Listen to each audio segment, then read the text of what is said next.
संसदेचा दुसरा दिवस गोंधळामध्ये वाया गेलेला आहे, याविषयी आपण चर्चा करतो आहोत।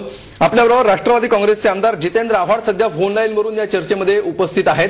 आव्हाड साहेब, मागच्या दोन सेगमेंटमध्ये जी चर्चा झालेली आहे ती चर्चा आता एसआयटीच्या मुद्द्यापर्यंत येऊन ठेपलेली आहे।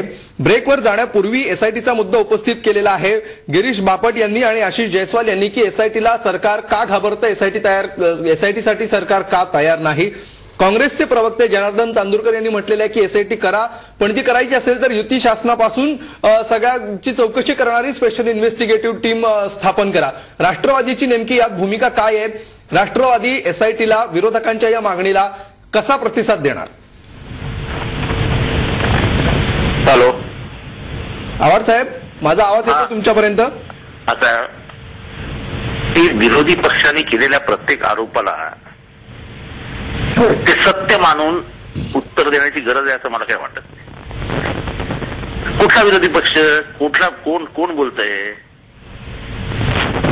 ज्या पूर्ती घोटाळ्यामध्ये गडकरी अखंड बोललेत, त्यांच्या राजीनाम्याची बोलण्याची हिंमत तरी दाखवते का बीजेपी? ज्या 2000 गरीब मुसलमानांच्या हत्येचा आरोप असलेले नरेंद्र मोदी हे मुख्यमंत्री पदावरनं पंतप्रधानांच्या शर्यतीत नेण्याची मजल जाते ना, त्याच्यावर मीडिया ही अगदी मीठ मिरची फोडणी देऊन चर्चा करते ना, तरी विचार केलाय तर 2000 गरीब मुसलमानांचं काय झालं असेल? माया कोडनानी नावाची त्यांचीच मंत्री त्या आरोपाखाली जेलमध्ये जाते, त्याच्याबद्दल अवाक्षरी चर्चा होत नाही। येडियुरप्पा करोडो रुपयांच्या भ्रष्टाचाराखाली आरोप असताना भाजपच्या अध्यक्षांच्या आशीर्वादाने मुख्यमंत्रीपदी राहतात। सुप्रीम कोर्ट जेव्हा त्यांना अटकेचं वॉरंट देतं तेव्हा ते बाजूला होतात। कोण बोलतंय सगळं? ज्या पक्षामध्ये नीती ही फक्त चर्चेसाठी वापरली जाते, ज्या पक्षामध्ये चारित्र्य संपन्नता ही फक्त व्यक्तिगत लोभासाठी वापरली जाते, त्यांनी या सगळ्या चर्चा करायच्या। जर आरोपामधलं सत्यता मानून जर राजीनामा द्यायची आणि चौकशी करण्याची वेळ आहे तर मग गडकरींनी पहिल्यांदा आपल्याकडून सुरू करावा, चॅरिटी बिगिन्स ॲट होम, की बाबांनो माझ्यावरती आरोप झालेला आहे, आयआरबी कडनं मी कर्ज घेतलंय, शेल कंपनी स्थापन करून मी पैसे घेतलेत, असं वृत्तपत्रातनं येत आहे, असं लोकांचं म्हणणं आहे, तर आपण चौकशीला सामोरे जाऊया। आणि चौकशी होत असताना मी जरा पदावरनं बाजूला होतो असं गडकरी साहेब म्हणणार आहेत का? तेव्हा आरोपांमधली सत्यता जाणून घेऊन चौकशी करायची असते। विरोधी पक्ष म्हणतो म्हणून कुठली चौकशी होत नाही। जर विरोधी पक्षाच्या नादाला लागून सरकार चालायला लागलं तर सरकारला 5 वर्ष कामच करता येणार नाही, कारण विकासाच्या प्रत्येक कामामध्ये पाय घालण्याची विरोधी पक्षाला सवय असते। अगदी आव्हाड साहेब, तुमच्या या विधानाला गिरीश बापट, आशिष जयस्वाल दोघांनाही उत्तर द्यायचं आहे। बापट साहेब बोला। असं आहे की जितेंद्रजी कसे आहेत, फार जादूगार माणूस आहे। मूळ विषय चाललाय महाराष्ट्रातल्या सिंचन घोटाळ्याचा, त्याच्यावर बोला, बाकीच्यावर तो बोलूच, काय त्याच्या आम्ही घाबरत नाही आहेत। पण आताचा विषयातलं एक वाक्य आव्हाड बोलले नाहीत, ते मोदींपासून सगळ्या जगभर फिरून आले आणि हे त्यांचं नेहमीच आहे, ती आम्हाला सवय झाली। विरोधकांच्या संदर्भात ही तुमची भूमिका आहे? अहो, एक प्रबळ विरोधी पक्ष म्हणून महाराष्ट्र विधानसभेत काम करत असताना, आणि आम्ही तर सोडा, पुन्हा सांगतो जितेंद्रजी, आता खात्यातले लोकांना उभं घेऊन राजीनामा देऊन बाहेर पडू लागलेत। इतका भ्रष्टाचार या सिंचन घोटाळ्यात आहे, त्याची चौकशी करायची का नाही, एवढा आता मर्यादित प्रश्न आहे। मग बाकीच्या सगळ्या प्रश्नांना आमच्याकडे उत्तर आहेत। नैतिकतेचे धडे तुम्ही आम्हाला देण्याची गरज नाही। अजून गडकरींच्या संदर्भात, अहो गडकरींनी येडियुरप्पाला 1 मिनिटात बाजूला काढलं, 1 मिनिटात। ऐका, तुमची हिंमत अजितदादाला 1 मिनिटात बाजूला काढण्याची, तुम्ही ती हिंमत दाखवू शकणार नाही, तुमच्याकडनं आमची अपेक्षा पण नाही। मुद्दा असा आहे, महाराष्ट्रातल्या सिंचन घोटाळ्याच्या संदर्भामध्ये आज सारा महाराष्ट्र पाणी करत असताना 72,000 कोटी रुपये खर्च करून 0.1चं सिंचन तुम्ही तुमच्याच पुस्तकात, हे आमची पुस्तिका नाही भाजपची, महाराष्ट्राची आर्थिक पाणी, मूळ विषयावरती बोला। गोल फिरवून आता लोकांना फसवण्याचे दिवस गेले, खूप तुमचं लोकांनी ऐकलं, विनोद याच्यात होत, प्रत्यक्ष वस्तुनिष्ठ तुम्ही बोला। माझं तुम्हाला आव्हान आहे, तुमच्या कुठल्याही विषयावर आम्ही चर्चा करायला तयार आहोत। अहो मोदी काढा, तुम्ही तर फार म्हणजे 100 वर्ष मागे जाणार आहे। या मुद्द्यावर आपण उत्तर घेऊया। आव्हाड साहेब बोला, एसआयटी विषयी या मुद्द्यावर उत्तर घ्या त्यांच्याकडनं।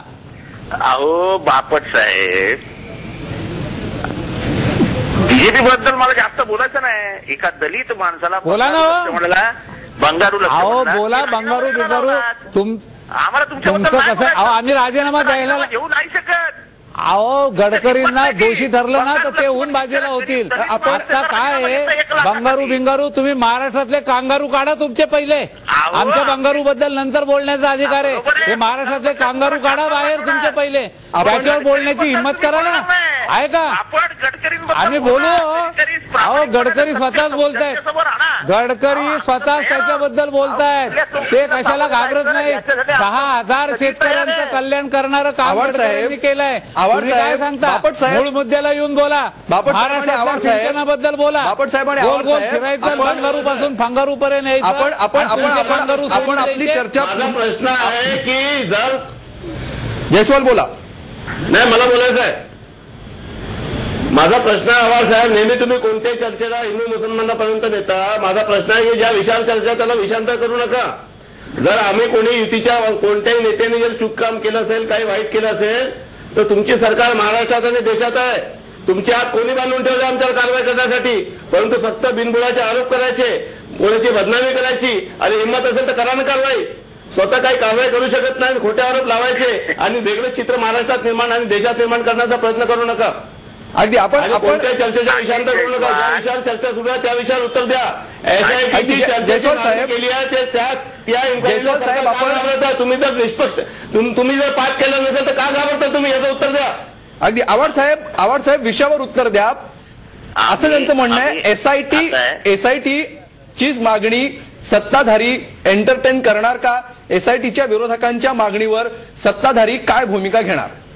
असं आहे की हे बोला ना, मुद्द्यावर बोला. लक्षात बापट साहेब मुद्द्यावर हो बोलतो. बोला आव्हाड साहेब. आमची विनंती आहे, तुम्ही फार विद्वान करत असतात. सगळ्या जगाचा इतिहास नाही, तुम्हाला नाही. माहिती आहे. बापट साहेब, तुमच्या विद्वत्तेबद्दल आमच्या बापट मनात साहेब दुमत आता नाही. आता पण आता आव्हाड तुमच्यात आता एक आव्हाड कला आहे. विषयावर उत्तर देत आहेत. आपण ऐकून घेऊया. आव्हाड साहेब बोला. ऐका ना, ऐका. आव्हाड यांच्यात एक कला आहे की मूळ विषय सोडून बाकी फुलोरा फुलवायचा. यांच्यापुरतीच मर्यादित असते, ती आवडांपर्यंत येऊच शकत नाही. एसआयटी बद्दल बोला. आणि एसआयटी यांचं बद्दल प्राबल्य बोला. आहे ना, असे वर्षानुवर्ष समजत आले. एसआयटी बद्दल बोला. हो एसआयटी बद्दल बोला. चला हा मग त्याच्या बोलतोय तर तुम्ही मध्ये बोलू नका ना बापट. आव्हाड साहेब कसं बोलू? तुमच्यामध्ये हिंमत आहे का कोणाची बोलण्याची? एक मिनिट. म्हणजे विद्वत्ता म्हटली की फक्त बापट, फडणवीस, महाजन यांच्यापुरतीच मर्यादित नाही राहिली. आता ती बहुजनांपर्यंत आली आहे. जरा ऐकून घ्या त्यांचं पण. अगदी आव्हाड साहेब फक्त तुमचं उत्तर आम्ही ऐकतो आहोत. एसआयटी विषयी तुम्ही तुमचं उत्तर पूर्ण करा. असं आहे की एसआयटी आम्ही पाहिजे त्या चौकशीला तयार आहोत. प्रश्न एवढा करा आहे की declare. विरोधी बापट एक तर तुम्ही बोला नाही तर मी आहे तो. बोलतो. बापट साहेब आपण आधी आपण बोला, आव्हाड. आव्हाडांचं पूर्ण उत्तर ऐकून घेऊया, मग मी तुमच्याकडे येतो. आव्हाडांचा आम्ही सभागृहातही अगदी तन मन धनपूर्वक ऐकत असतो. इथेही ऐकू, काही प्रॉब्लेम नाही. आव्हाड साहेब आपण बोला. मी तोंडावर हात ठेवून बसू का? बोला. तोंडावर नाही, ते हाताची घडी आणि तोंडावर बोट ठेवा शिक्षकांनी सांगितल्याप्रमाणे. हो ठेवतो. तुम्ही बोला. चला. असं आहे की आधी विरोधी पक्षांनी सांगितलं की श्वेतपत्रिका काढली ना आम्ही. महाराष्ट्राच्या 50 वर्षाच्या वाटचालीमध्ये सर्वात क्रांतिकारी बदल सिंचनामध्ये, सिंचित क्षेत्रामध्ये, बापरे. सिंचन क्षमतेमध्ये हे गेल्या 10 वर्षात झाल्याचं पुराव्यानिशी सिद्ध झालं. असं आहे की ज्या इकॉनॉमिक सर्व्हेचा जे अहवाल देत आहेत, दाखला देत आहेत, आम्ही सुद्धा काय फिगर्स मार्सवरून आणल्या, मंगळावरनं दाखले नाही आणलेत ना. ज्या फिगर्स अवेलेबल आहेत, 7/12च्या उतार्यावरती लागवडीखाली आलेली जमीन ही आम्ही नाही निर्माण करत, ही रेव्हेन्यू मधनं ऍग्रिकल्चर मध्ये देते. ऍग्रिकल्चर रेव्हेन्यूच्या दोघांच्या म्हणजे दोन्ही डिपार्टमेंट मधनं घेतलेल्या सायंटिफिक सर्व्हेचा आम्ही रिपोर्ट त्या श्वेतपत्रिकेत आणल्याचं दिसतं. जर सिंचित क्षेत्रामध्ये 72% वाढ, सिंचन क्षमतेमध्ये अमुक टक्क्याची वाढ आणि गेल्या 50 वर्षांच्या दशकांचा विचार केला तर 6 दशकामधले सर्वात क्रांतिकारक बदल जर या दशकात झाले असतील म्हणजे 2000 ते 2010, तर त्याचा आम्ही अभिमान बाळगणार.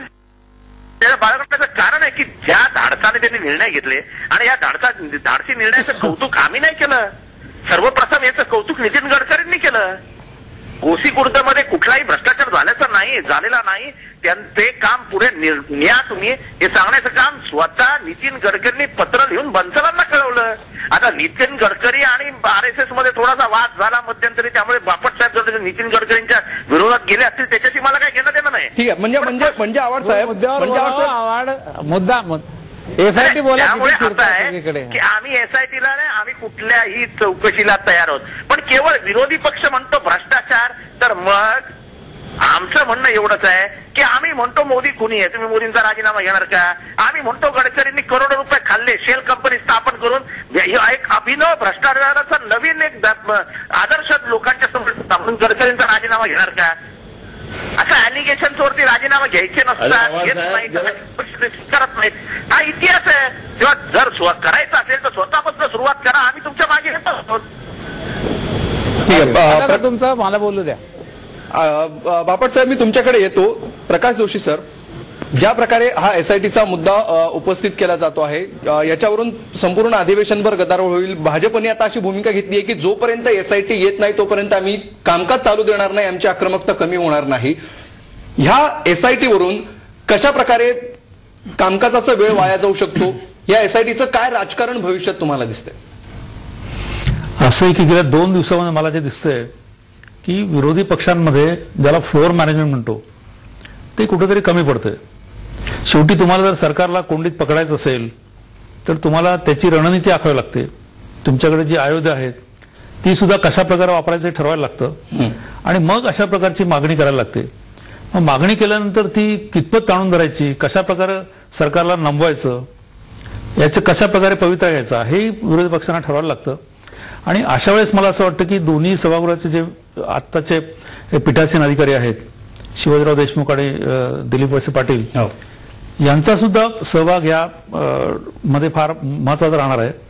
की ही मागणी असली आणि सरकारला ती मान्य नसली आणि विरोधी पक्ष जर ती मागणी सतत लावून धरणं असेल तर त्यातून कसा मार्ग काढून विधानसभा आणि विधान परिषद कामकाज कसं चालू राहील, त्याच्यावर चर्चा कशी होईल आणि ह्या प्रश्नात नेमका मार्ग कसा निघेल हे बघण्याचं अतिशय महत्वाचं काम या 2 पीठासीन अधिकाऱ्यांकडे येत्या 2 आठवड्यात समोर येईल असं मला वाटतं.